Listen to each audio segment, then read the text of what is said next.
Journal of Pharmacology, 2009. John Hopkins, increased what? Results in a rise in serum norepinephrine. Increased serum norepinephrine is what? Associated with anything good. How about that? We'll just jump there because you guys are so engaging this afternoon. Is this the way it always is in Dallas? Or I was like watching TV, you guys are riding the mechanical bulls, woo-woo, like all of a sudden I'm getting quiet. It's like I got a microphone. You guys on? Hello, testing. Right, all of that. Now another study that the James, you guys familiar with the James study? James study did on neuroimmunology. Anybody know what I'm talking about? Okay, we'll talk about that later.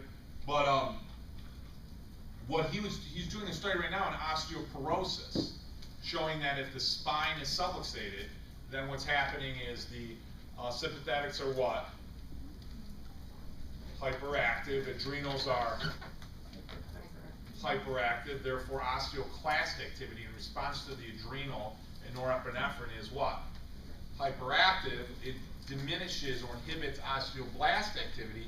Thereby, the cumulative effect of chronic stress, often caused by subluxation, is what? Osteoporosis, right?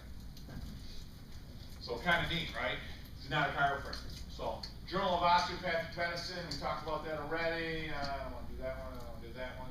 A couple good ones here. How do you feel? What's your gut telling you? Posture predicts what? Mortality. Posture predicts mortality, which means what?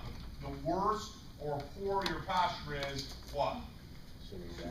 Right, Journal of the American Geriatric Society, 2004. Okay, Postural and Respiratory Modulation of the Autonomic Function, Pain and Health, 1994, concluded that posture affects what? All, now these are not chiropractors, okay? Concluded that, and I say that a lot because I don't want you to think, you know, listen, if I sell Ford cars, who makes the best car? Ford, you know, there's a bias there, right? So concluded that posture affects all what? Including mind, body. Look at that, mind, body, which means what? Matter and what? Force, matter, and intelligence, right? God within man, right? Interaction and balance, vocal ability, proper immune function, and overall, I lost it in the point, health. How dramatic is that? So your posture affects what?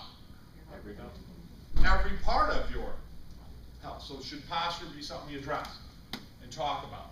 And is it not directly related to what we do as chiropractors? The question is why? So when people ask that, you always have to go back to the what?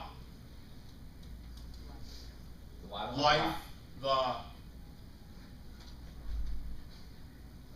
brain, nervous system. Are you guys afraid to say the wrong thing? Or would you prefer that I just talk and not ask any questions? Or what's going on there? Okay. What causes the loss of the name? Mayo Clinic, another study, right? Forward head posture leads to long-term what? Arthritis, concerns, right? Is that forward head posture chronic? Yeah. Okay, so what are our questions? Bob, what's our concern here? What's the concern here? What do you see that's a concern? Yeah, they may see loss of a curve. What else? Because I'm trying to get them a little deeper than that. Yes, but yeah, pressure on the nervous system. The body's not able to what? Now, how long do you think something like that's been there for? Yeah, how long do you think it's going to take to correct? A long time, right? Exactly, right? Those are the questions. Don't answer the question. Ask the question and let them finish it. You're going to want to finish it. You're going to want to go, don't. Shut your mouth. Because listen, you're telling them something, and one of the reasons you're asking questions, Socratic learning, right? We've heard of that. It's really my dad's way. It's an Italian way of learning. Because Italians only ask what? Questions like, how you doing? How you doing? What are you doing? You looking at me? You got a problem with me? So it's really not Socratic method. It's an Italian method. It's a Guinea method of learning. So I'm gonna take over that. But in reality, by asking them questions, what are you doing? When I ask you a question, well, let me step back for a minute. Think about it this way. You work in an office, and there's a whole room, file cabinet, of abstracts for closing on real estate deals, right? Of ownership of title. right? And I'm over here and I say, hey, listen, that house on Borio, do we have that information? Do you remember what happened at the closing, what we need to do? What are you going to have to physically do in order to find that information? Go to the file. I'm going to have to pull one or what? One or more. 2 or 3 files, right? That's how your brain works.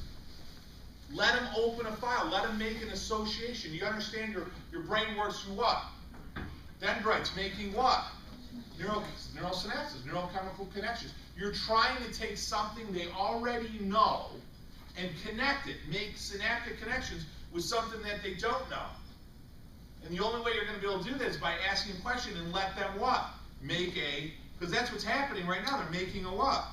They're literally making, right in front of you, their brain is transforming. It's got plasticity. They're literally making a neural connection when you ask the question. So by not asking the question or not allowing them to answer the question, you disrupt that pattern. They're never going to learn. That's how learning occurs. So I want to ask the question. I want them to look at it and go, I know that doesn't look good, but I don't know how that affects me in any way. That's kind of what they're thinking, right?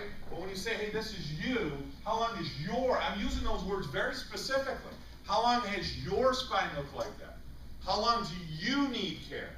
Well, you said, hold on, I know I might have said that, but how long do you think you'll need care? Because that's who. Yeah, that's you, that's them, right, if you will. So I want to ask a question. I want their one side of the brain that maybe knows a little bit of what I'm talking about to reach over to the other set of file cabinets and start pulling information, start pulling data, starting to make connections like I would if I asked them about dentistry, right? I'm anchoring into something they already know. It's critical to do that. Because if you had a cell phone, right, here's a new phone. A smartphone never existed. I just invented it. I'm Steve Jobs. I just came out with it. Here's a cell phone.